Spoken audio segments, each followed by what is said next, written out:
All right, guys. So today I'm here with USF forward Segun. We're gonna talk a little about his career, what he's been liking about this event so far, and he's actually from Atlanta. So we're gonna start with his high school career first and foremost. Told me he played at Top Hat. How was that experience for you playing there? Honestly, it was a great experience. I got pulled over there my senior year, so I played with him one season, one of the greatest seasons of my high school career. Scored 23 goals my senior year, 8 goals in 3 games at a ECNL showcase, which helped me get recruited to USF. So definitely playing with them my senior year definitely helped me just in terms of getting recruited and confidence going into college. And how big is the camps on the soccer level? We're seeing different things now, right? We're seeing club, you know what I'm saying, and we're seeing high school. In your opinion, this is an opinion question, do you think it's better to play club, get into the camps? What's the best model, if you had to say, of playing soccer? Okay, definitely I played club and high school. High school, I'm not going to lie, it was easier in terms of this competition. I enjoyed high school. Playing in front of your school is nothing. It's an experience you can't take back. So definitely playing high school was more enjoyable. But in terms of getting to the next level and trying to get to college, trying to get to the pros academy and playing club is definitely the way to go.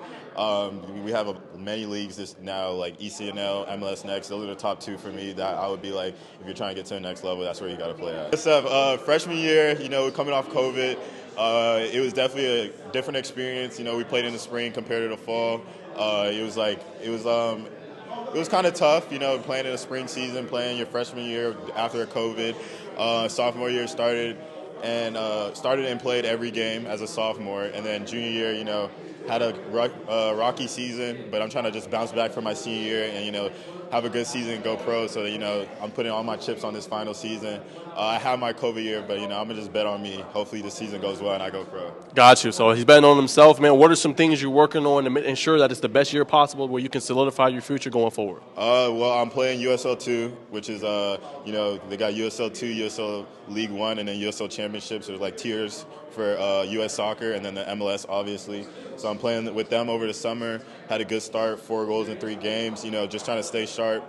I'm coming off surgery, so it's another comeback story for me. I'm just honestly trying to stay sharp this summer, grind it out, make sure that there's no excuses why I shouldn't be on the field this year when I go back to USF, and just put some more goals in the back of the net.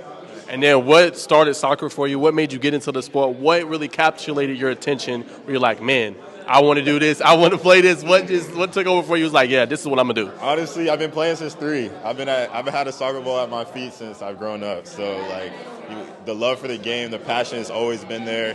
My uncle played soccer, my dad played soccer, my older brother played soccer. So when it comes to soccer, it's all in the family.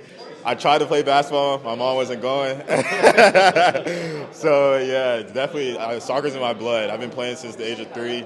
I mean, the legal age is 4, and I was still already trying to play at that young age. So, yeah. All right, and then in college, right, obviously I know soccer is top of mind, but what are some of your other interests as far as college? What are you majoring in? What are some things you want to do outside of the sport as well and continue growing in that way? Definitely using, like you said, using soccer as my social media platform to, inspire little kids.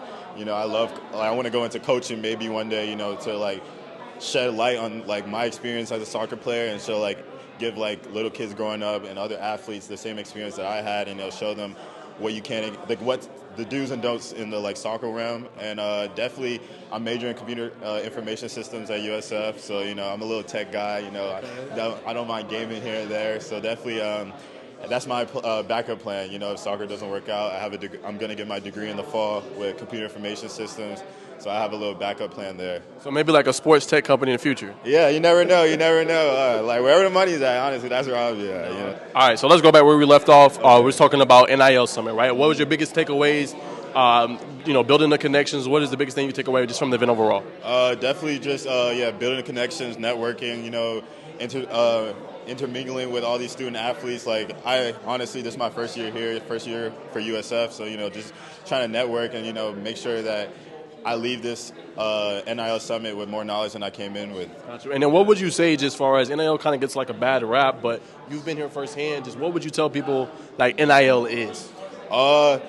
I feel obviously the people who aren't famous on social media and don't have a social media following, they're oh, NIL is only for people who have a lot of social media following and stuff like that. But coming here is just there's D3 athletes here, D1 athletes who are getting NIL. So it's really just you got to put your head down and grind it out. You know, like, yeah, you might blow here and there, but like to get a consistent following, to get a consistent brand around your name, you got to put in the work. And like that's something that like before, I was like one of those people that was like, yeah, you got to be famous to get the money and stuff like that. But like honestly, if I just put in a little grind for my brand, I could be one of these people that are being like making a lot of money off NIL. So that's definitely the goal after this NIL summit, to just grind out my brand and trying to make some money off my name. And last question, man, I'll let you go. Just what would you tell the next generation that wants to be able to profit? Because only 2% of NCAA athletes make it professionally. Mm-hmm. What would you tell them to be able to kind of capitalize on this and kind of create that maybe generational wealth for their family where they're good in case that doesn't work out and they have a backup plan?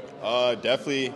Like I said, you got to grind. I would say for the future generations, since this came in my sophomore year, going into my junior year, for them it's going to be there for all 4 years. So like you just got to capitalize on it. You got to take your time. There's so many opportunities like for athletes. We're always traveling. We're always working. Like, yeah, it's a lot of hard work when you're like an athlete because of how busy your schedule it is.